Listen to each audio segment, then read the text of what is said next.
A high-pitched chorus ushers us into this classroom, and we have arrived just in time for the break.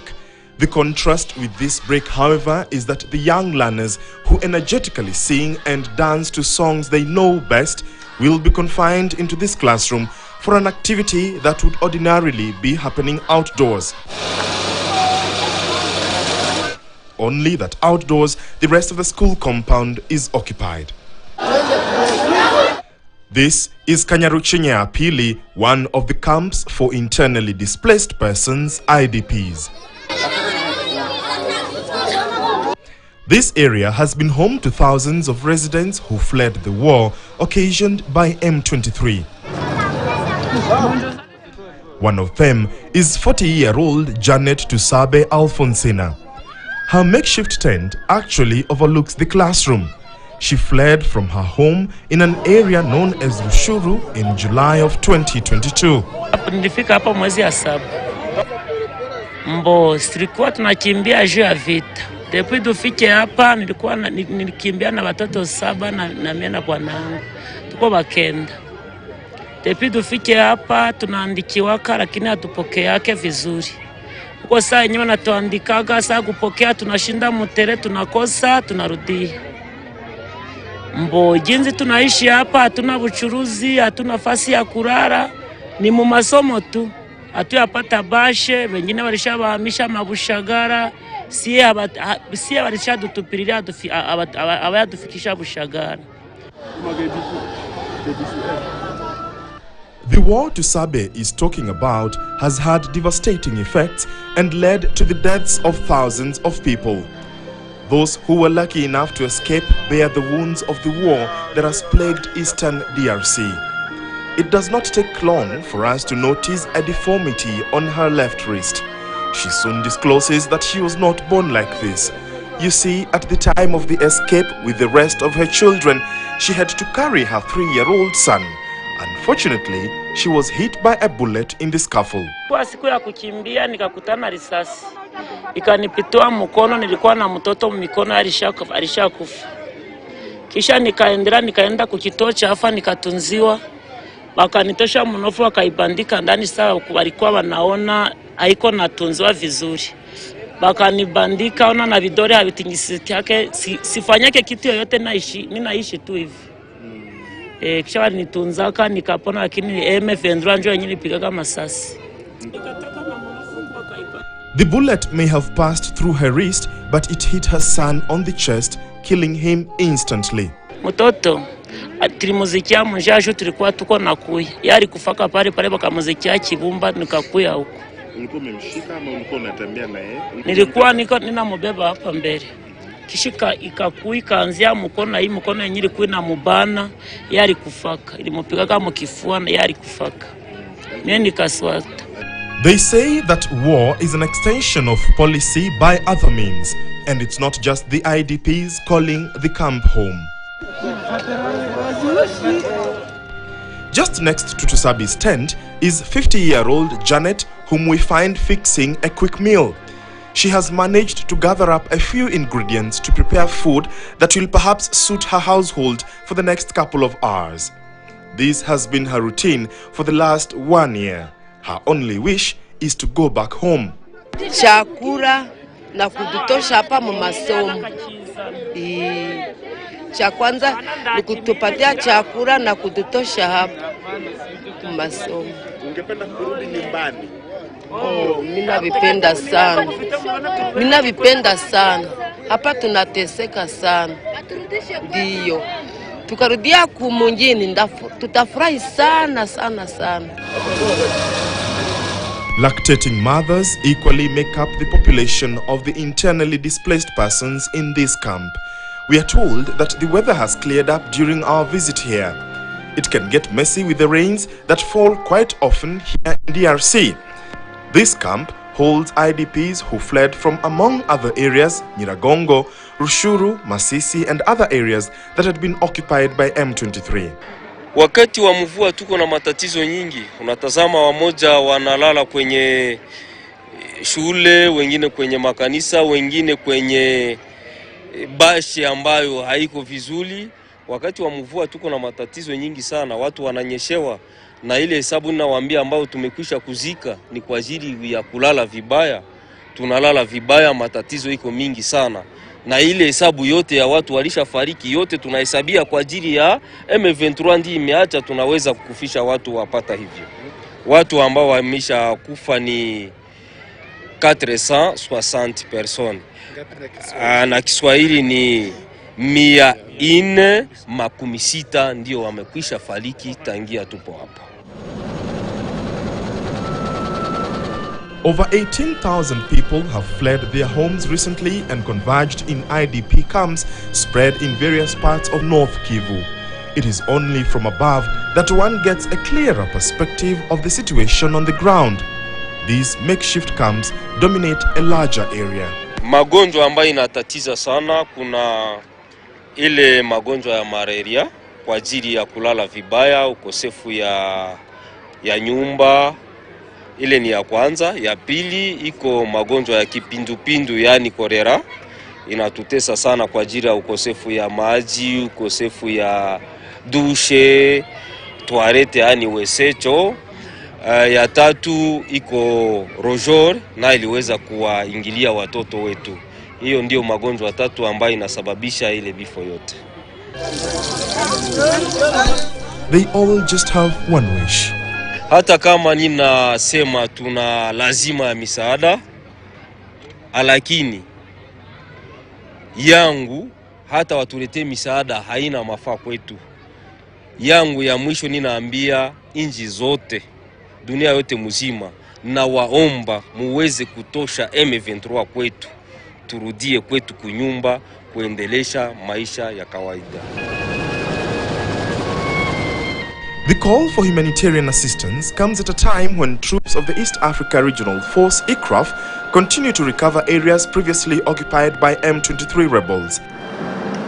So far, Kenya, which is the lead force, was the first to send troops and produce the force commander. Uganda, South Sudan, and Burundi have also deployed troops to North Kivu. Humanitarian assistance is not only needed in the IDP camps just outside the city of Goma. Drawn up in the vast hills and grasslands is a stunning landscape. Welcome to Mushaki. Located 35 kilometers from Goma city, you will come across this stunning green place, a must-go, we are told, for anyone visiting Eastern DRC. The vast landscape provides the perfect ambience for horseback riding, cheese factories, exploring local shepherds of cows and sheep in the surrounding mountains and valleys, among other stunning activities. You would imagine that the scenic views would have allowed business to thrive. But right at the center is this village with a people whose hope has diminished over time thanks to the war. Tucked right in the middle of this village in Mushaki is a hospital with a maternity ward. However, we are welcomed by a deplorable state of the facility. Dilapidated state of hospital wards, laboratories and other facilities are the order of the day. We meet Makuza Joseph, an IDP who fled from Rubaya, still within Masisi territory in northern Kivu. He has a little bit of background in clinical medicine, or mganga as the locals refer to him. His previous experience in clinical medicine is what he uses to offer services to patients. Sasa nilifika hapa, niliona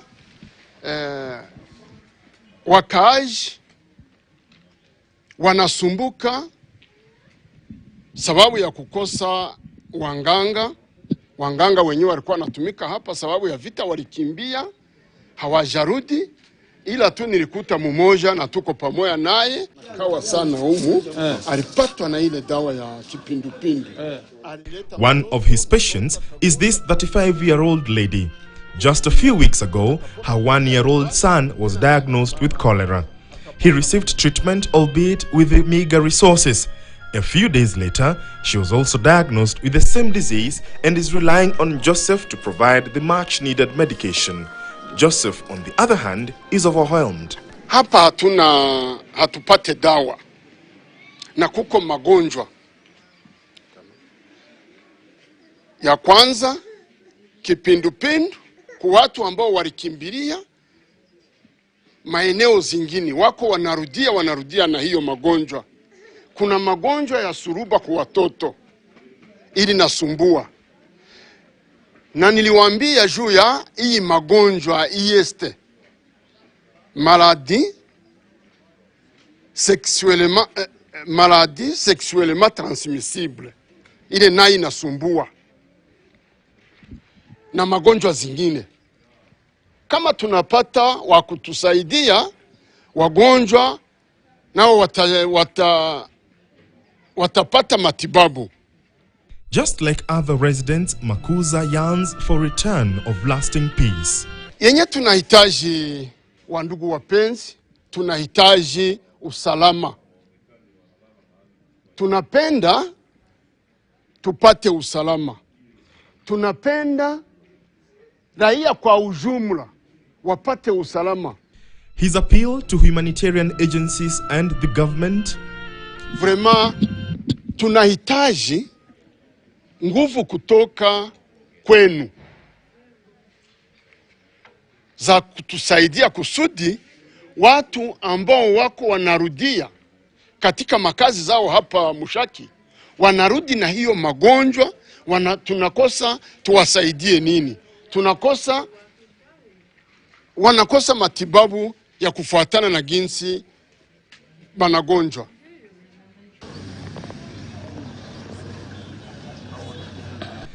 The mandate of ICRAF was for an initial 6 months period, which expired on 31st March 2023, and the renewal process is currently ongoing. However, we continue to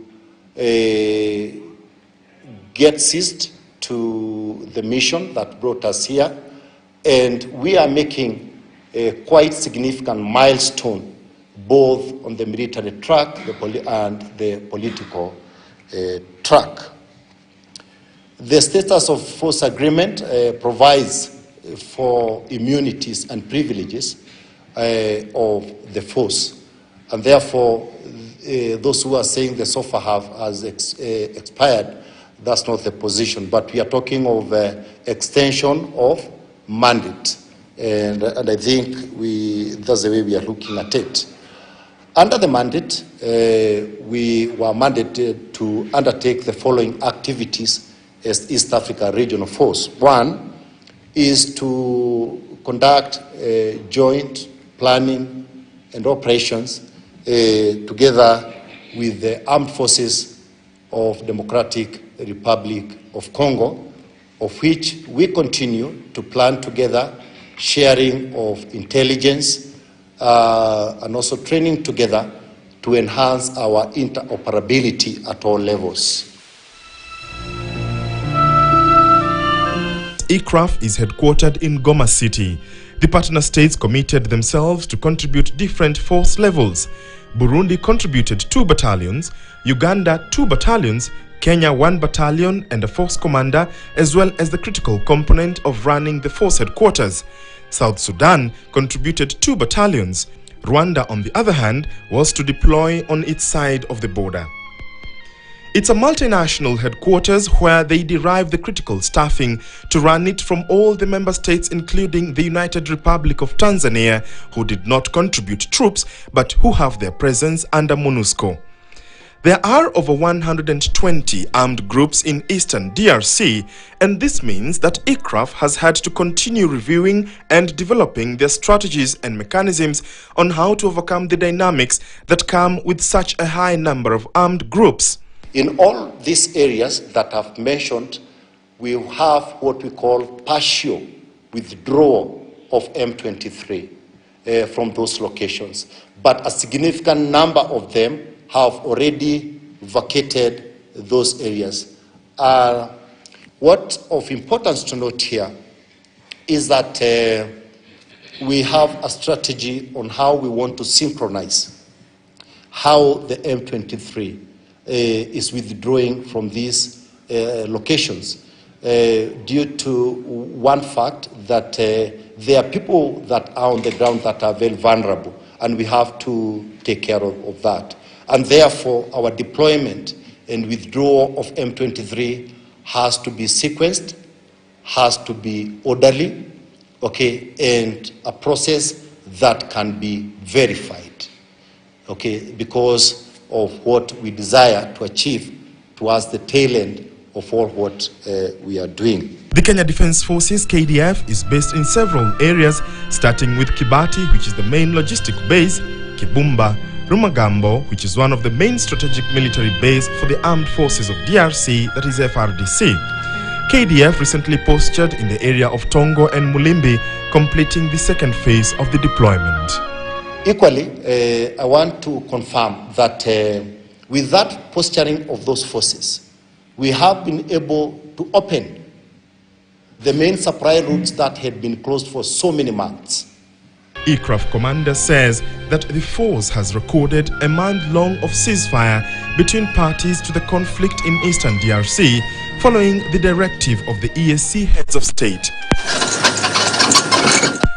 Rumangabo. It is one of the multinational sectors that is purely managed by the Kenyan contingent and the South Sudanese contingent. It is imperative to note that the East African community continues to reiterate that engaging in combat is not included in aircraft's mandate. The Kenyan contingent commander, Colonel Daniel Rotich, says his forces have accomplished milestones since their deployment here last year. In this location and other locations, we've been able to monitor sequenced withdrawal of M23 from the following locations, that is Tongo, Kibumba, Rumangabo, all in compliance with the decisions of the East African Community Heads of State Summit held on 17 February 2023 in Addis Ababa. We have also facilitated gradual return of IDPs to their homes, especially in areas from areas of Karuchina and Rutshuru, which are settled in Kibumba, Rugari, Rumangabo, and Kalengera, which is further north. Within those areas that have been vacated by M23 and other armed groups, we have enhanced protection of civilians by conducting dominance patrols in vulnerable areas prone to the activities of the armed groups. We have also facilitated the opening up of humanitarian corridors, facilitating movement of humanitarian agencies into areas that were hitherto not possible before these deployments. The KDF is regularly deployed in peacekeeping and warfighting missions globally, and the situation in eastern DRC is one of them. Conflict in the Democratic Republic of Congo erupted 3 decades ago and has left more than 6 million people dead and forced 4.5 million people from their homes. The last year had seen violence increase once more as security forces battled against more than 120 armed groups despite the presence of a large United Nations peacekeeping operation. We have also managed to open up the main supply routes, especially the Goma, Rutshuru, Bunagana main supply route. And it is important to point here that before the deployment of the forces, the MSR was completely blocked. Few traffic used to ply this area, and as at now, you've been able to witness yourselves the level of traffic and the human activity that is currently going on along the MSR. We've also been able to monitor violations of the ceasefire agreement by parties subject to the agreements under Luanda and Nairobi peace processes, and I'm able to report that we've been able to pacify the area, and few violations has been registered. Locals here in Rumangabo are yearning for relative peace, having had a taste of normalcy in the last few weeks. Hali ya usalama hapa ni salama kabisa, hakuna shida. Tunaishi vizuri, tunaishi na wakaaji, tunashika jembe, tunalima, wafugaji wanafuga, soko inalema kwa kawaida. na population iko salama kabisa, hakuna shida. Tuko na jeshi ya Kenya mahali hapa, tunaishi nao kwa usalama, hakuna tatizo kabisa. According to Nzamuye, M23 or M23 have vacated the area. M23 ishatoka, hakuna M23 hapa. Wakati yenye wajeshi wa Kenya walifika mahali hapa, waliondoka. Jeshi ya M23 ilikuwa hapa kui mlima ya Musego. Sasa wakati yenye jeshi ya Kenya ilifika hapa, M23 iliondoka, tulibaki na jeshi ya Kenya mahali hapa kwa mji wa Rumangabo. A keener look at the landscape of this region will reveal the green vegetation that carpets majority of the land here. In January 2023, M23 withdrew from Rumangabo, and now the Congolese army is reclaiming its military base. On this evening, we find Congolese troops on parade, a rare sight that would not have been witnessed in 2022. However, the dreams and aspirations of the forefathers of Africa's second largest country by size have been blurred by a conflict that has ravaged its people. Kenya has been instrumental in trying to broker a permanent peace deal between DR Congo and the rebels. As East Africa's most advanced economy, Kenya has been keen to advance its business ties across the region through trade and investment.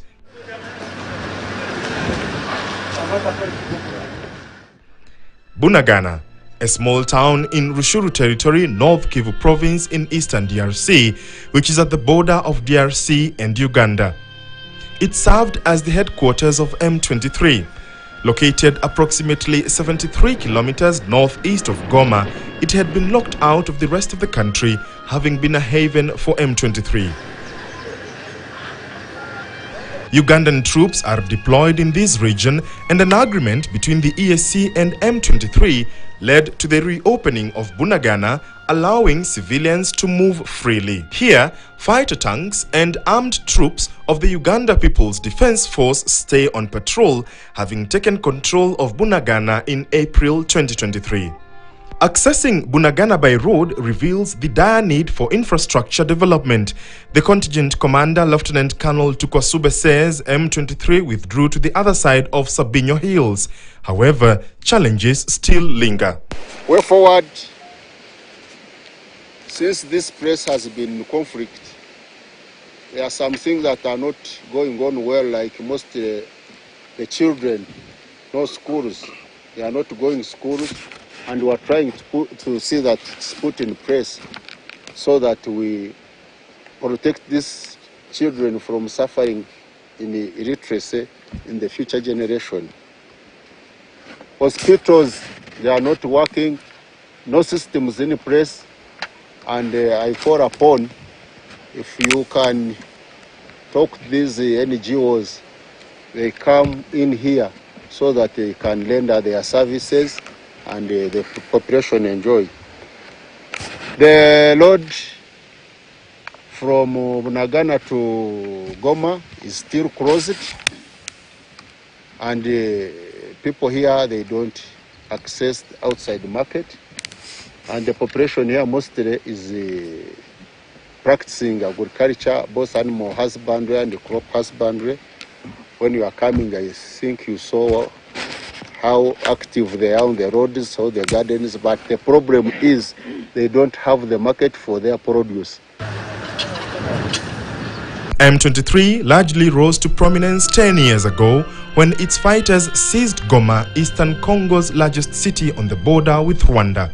The rebel group derives its name from a March 23, 2009 peace deal which it accuses the Congo government of not implementing.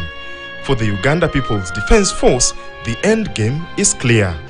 We are not here to fight any force. Ours is to see that we facilitate the peace process to take place, and we allow the systems of administration to start operating in a normal way.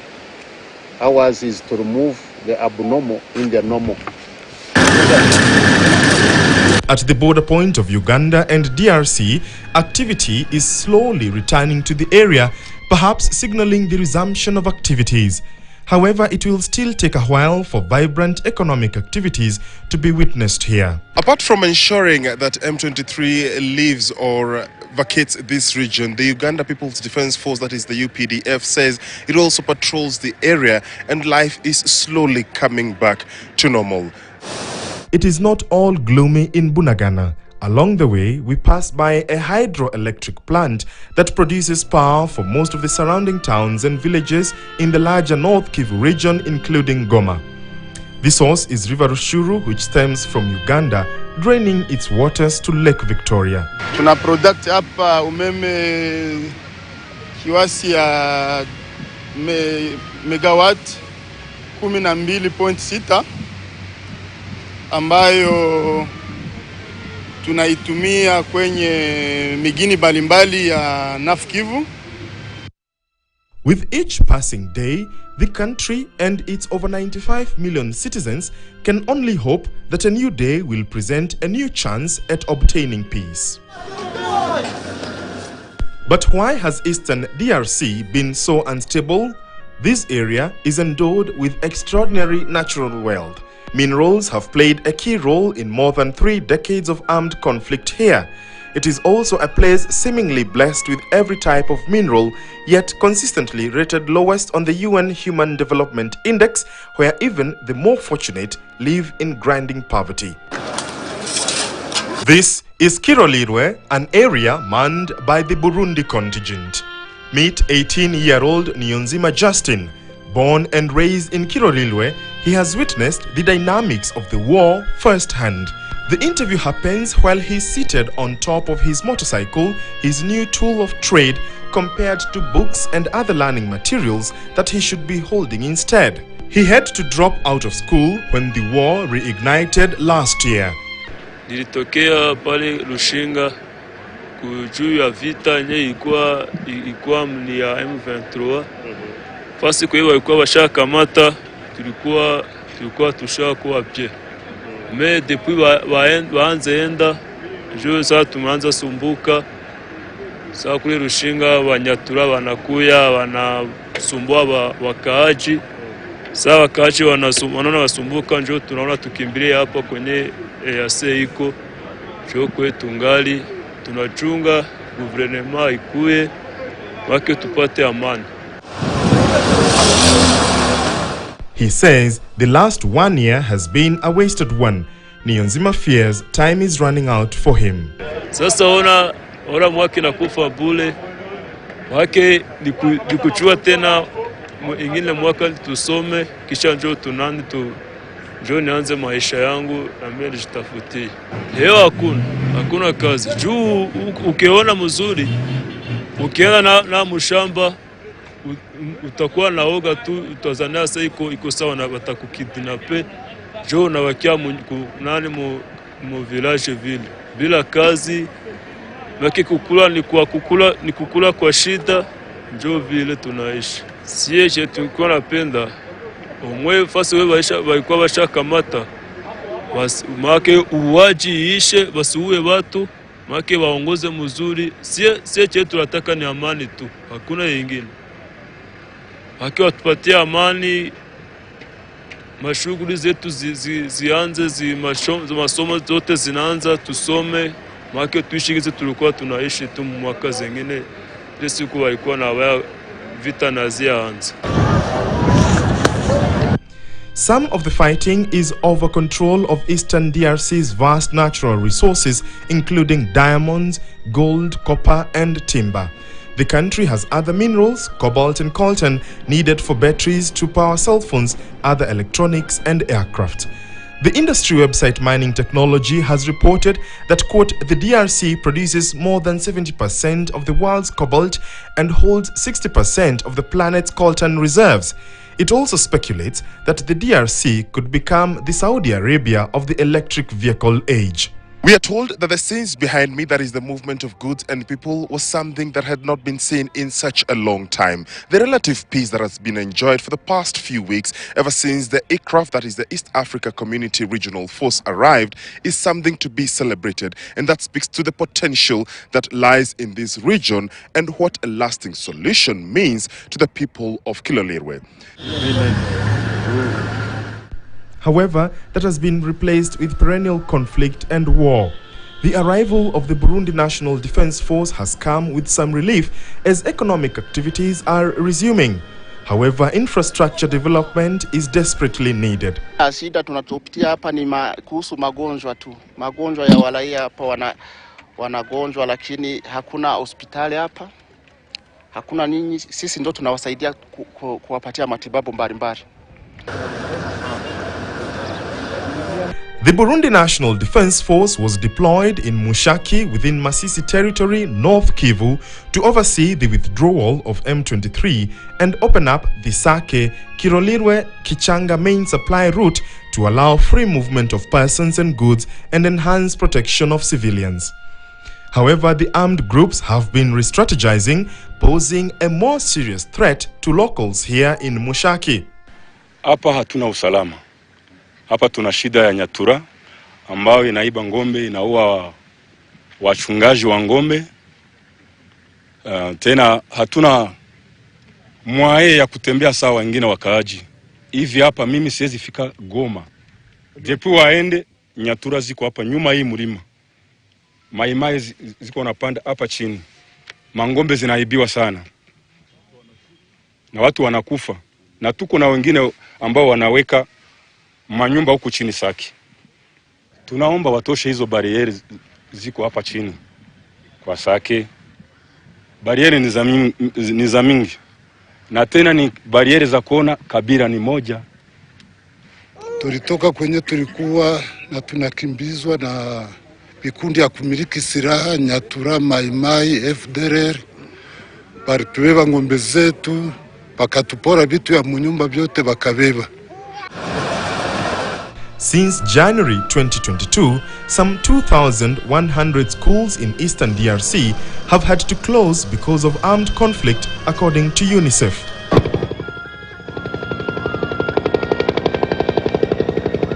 Kenya's President Dr. William Ruto has endorsed continued dialogue in the search for peace in the Democratic Republic of Congo, but said only political will bring a permanent solution. Nairobi and Luanda have been pushing for dialogue between rebel groups and the government. Watu warudie katika makazi zao, wasiendelee kuhangaika. Na tunatarajia jeshi la EAC litasaidiana na guvernema kusudi watu warudie katika makazi zao. Bezi chenye cha muhimu chenye mnaweza kutusaidia hako ni kuona kama mizozo ya vita taisha, kama mtupatie msaada tukule vizuri na watoto basome vizuri, je watoto wetu wasomake walishakuwa bashege hapa. Kama mwezi tatua mizozo turudie kwetu, mtusaidie omwe mfanye jinsi yote ya kuturudisha kwetu, tuende lima, tuone jinsi tutafuga na tuchuruze watoto wetu waendelee kuishi vizuri. Jikuwa siamaliza nilikuwa tutapresente mwa hii mwaka. Sasa ona imekuwa bloke mwaka hii mwaka inakufa bure. Juu tuko na chunga atupate amani omwe tuongeze somo. Mahitaji yetu kwa sasa, tuko katika ukimbizi, tunafaliki kila siku kwa ajili ya ukosefu ya misaada ya chakula, hata vifaa vya nyumbani. Lakini hata ile misaada yote inaweza fika, hatuna haja yetu. Hitaji yetu sana M23 aondoke kwetu, turudie kwetu kunyumba kuendelesha maisha ya kawaida.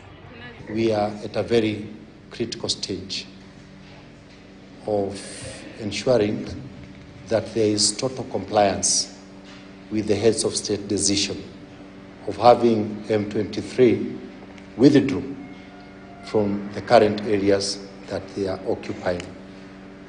Based on what we have gathered, intelligence we have gathered, the surveillance that we have conducted, there are no indicators that M23 are posturing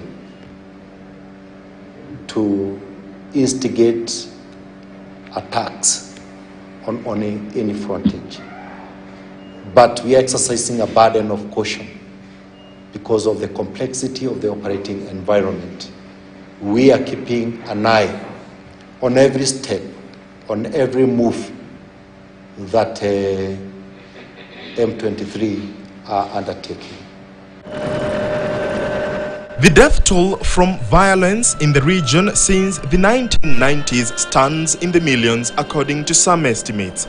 The conflicts combine local aspects along with the dynamics of regional war, which explains their particular complexity. It is without doubt that consistency of peace-building initiatives and stabilization is required. A new page of the Congo's peace process has been turned, but lasting peace needs to be the new chapter written on North Kivu.